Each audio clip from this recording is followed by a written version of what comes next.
allow the whole body to be as natural as possible, if we just start the inhalation and the exhalation of the breath at your own pace.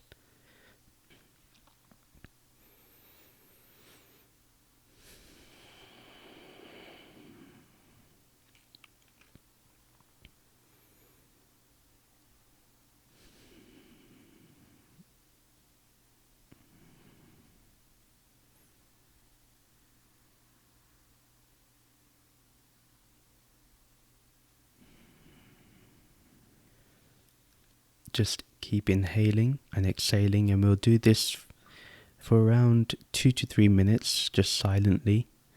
If you want to close your eyes or open your eyes, it's up to you. For 2 to 3 minutes, just be silent and watch the breathing. So observe the breathing. So observe the inhalation and the exhalation. So just observe or be aware.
So remain as a witness, observing the inhalation and the exhalation of your breath.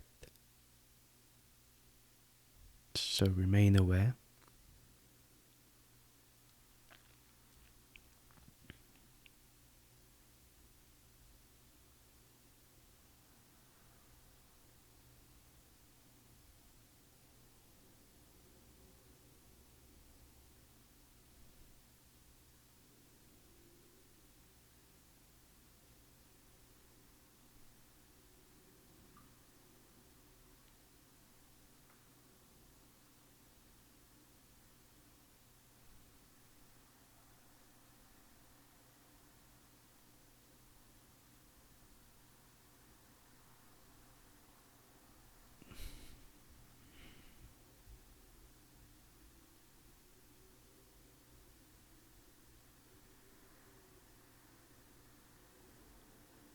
As you're watching your inhalation and exhalation of the breath, you may find, or now you may discover, that something is watching you watch the inhalation and exhalation of the breath. The sages call this being aware of being aware, or the observer becomes the observed. In this little exercise that you're doing of watching the inhalation and exhalation of the breath, watch the watching of the breath, or observe the observation of the breath. And then I'll give everyone a couple of minutes, and then what we'll do, we'll look at that being aware of being aware, that awareness itself.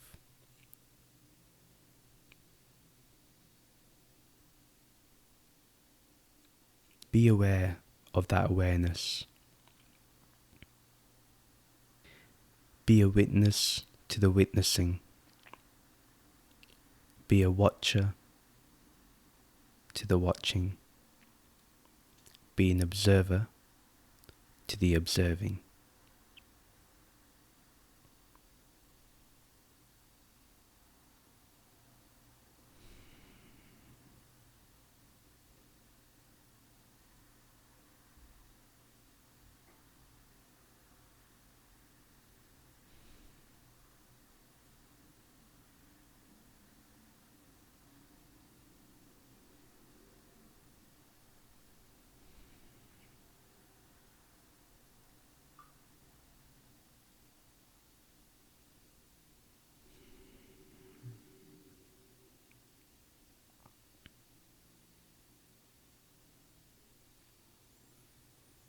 This is also in Advaita Vedanta.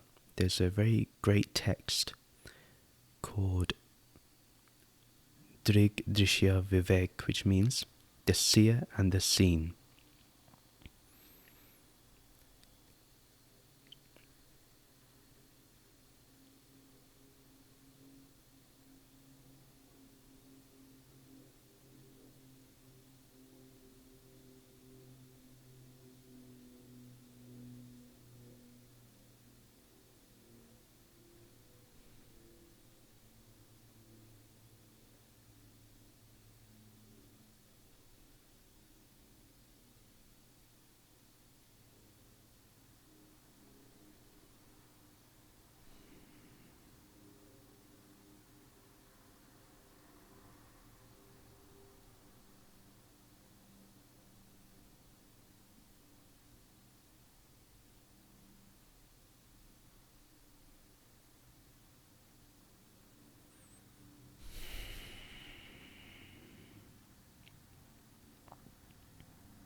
Now this awareness that is in the background is the subject of all objective experience. The breath was an object. The seeing or the witnessing was also an object, as it was a mechanism for the mind to observe. So we were watching the mind watch the breath. That awareness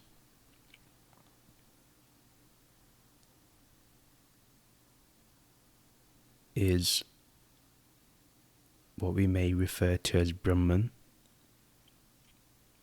that ultimate reality, that pure consciousness.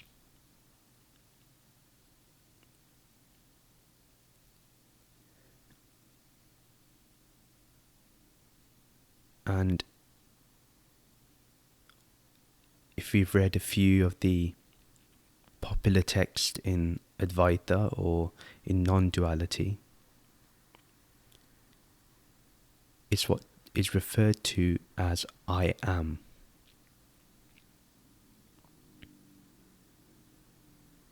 I am is the subject, and anything that follows I am is the object. So I am eating, I am feeling lonely, I am feeling happy, I am meditating, I am eating, I am sleeping. All those are objects or contents of that pure consciousness, of that I am. It is I am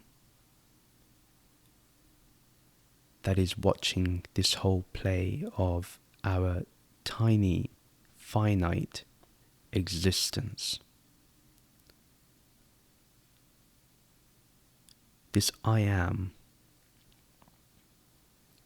in Sanskrit is referred to aham. So when the seers or the sages said aham brahmasmi, as you know, that means I am Brahman, I am the ultimate reality. They may use the word following I am just so our mind could focus on that pure essence of reality.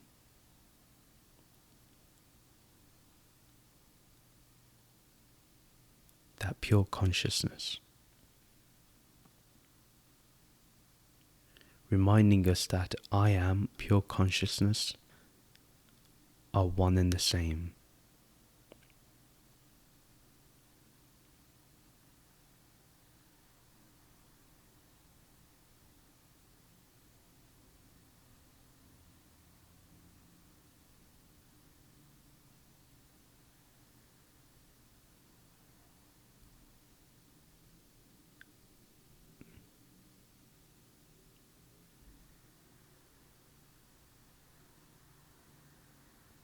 Now,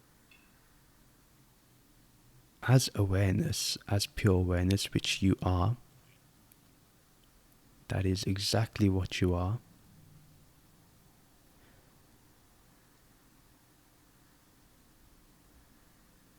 In this pure awareness, there is no beginning,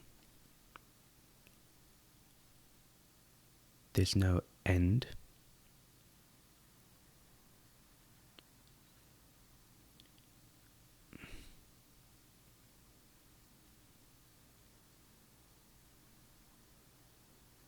There's no religion. There isn't even, may I say this, that there's no spirituality here either.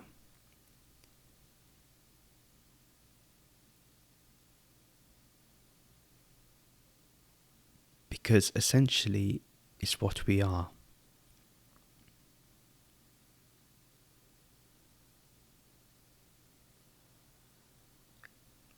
In this there's absolute joy, ananda, bliss,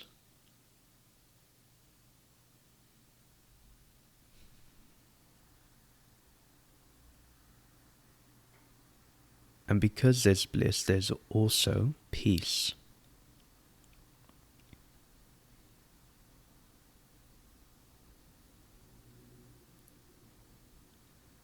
The I am doesn't need to seek peace in a chaotic world. The nature of I am is peace itself.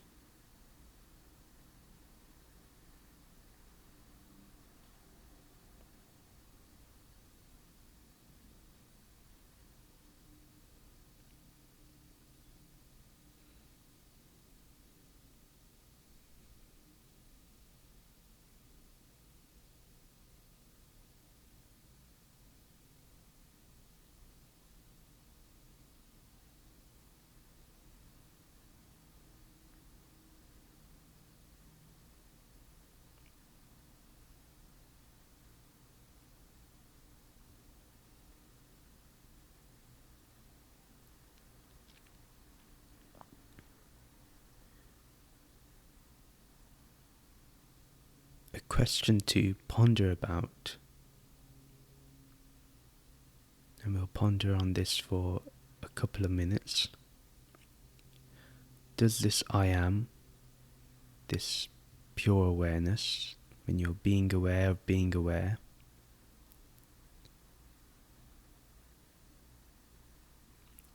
is that seeking enlightenment?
You'll find that pure awareness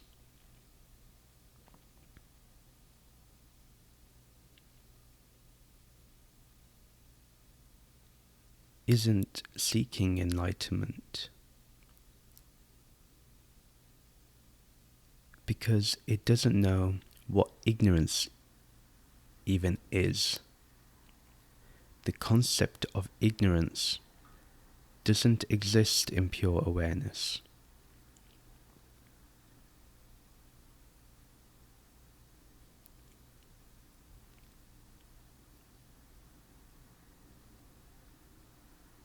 Therefore, many of the radical sages of the East have said there's no liberation here, there's no mukti, there's no ignorance, there's no one bound, there's nobody imprisoned. And that is because this pure awareness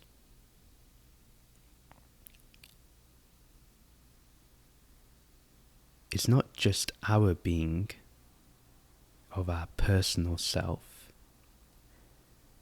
but this pure awareness is shared amongst everybody.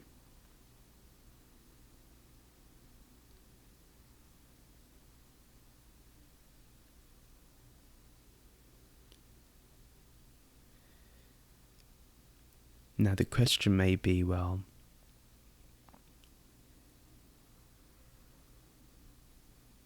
there's so many different people in the world, there's so much diversity and multiplicity. How can we all have one shared being? And a great example to highlight this is the blank screen and a movie that's being projected onto the blank screen. There's different characters. They appear, they show their emotions. Some characters are born, some die, some get hurt, some face heartbreak, some find themselves. But when the movie finishes, does the blank screen inherit anything that was shown upon it?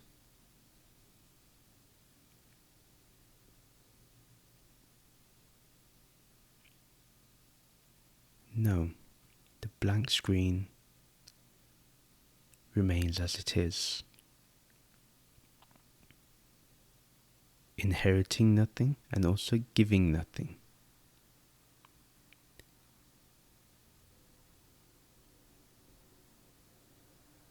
It just is. It's just being.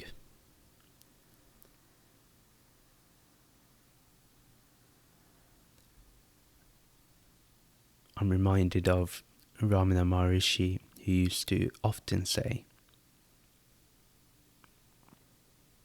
just be as you are.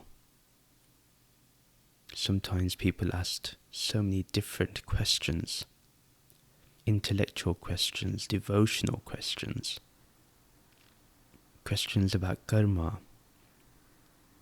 But essentially it used to all go back to one thing, and that was just be as you are. And if I can be as I am, and you can be as I am, and the world essentially, whether they know it or not, is I am, then we all have that one shared being. In essence, there is only oneness. So right now, I want you to see that I am, that awareness. Conceptually, still in your mind, we'll use the mind for this point. And with everyone and everything you can think of, friend and enemy, your critics and those that praise you, people you love or the people you hate. And I would extend this not just to people, but to everything that we interpret in language of polar opposites. I want us to see that oneness in everything. So I want you to see the I am that you've just experienced, or you are experiencing, and I want you to see it being experienced conceptually in your mind, or if you have your eyes open, you can do that as well. See everything and everybody in that oneness of being.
As you see this oneness of being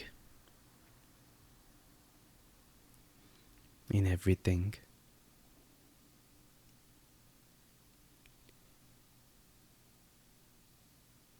that is like seeing godliness in everything. That is like seeing divinity in everything. So whenever you feel these feelings of polar opposites, or whenever you have thoughts of these polar opposites, go back to I am. Go back to that awareness. Go back to being aware of being aware.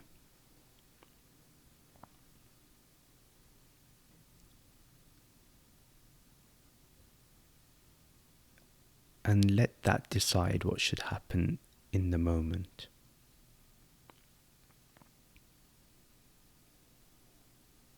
In that moment, it will decide whether,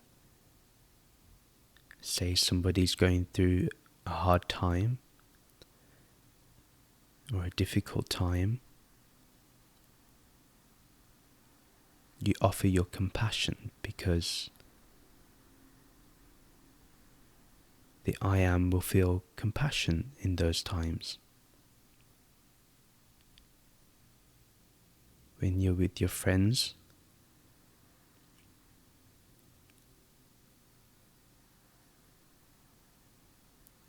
in that moment, be completely with your friends.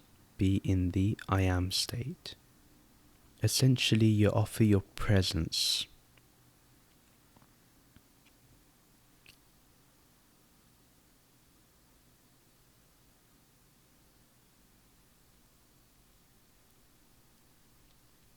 And your presence is always,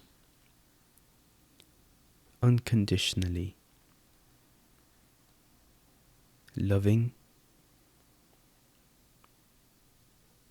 at peace, in bliss,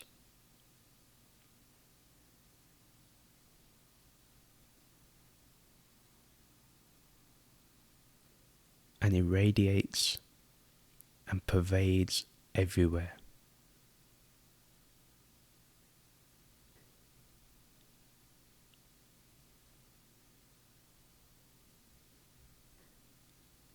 What you have, or what you are, is an infinite being. And this is something that Rupert Spira says, which is very beautiful, is that you're an infinite being with a finite mind. So enjoy the finiteness of your mind, but remember that you are an infinite being. You are a being that is shared amongst everyone and every little thing in the whole of existence.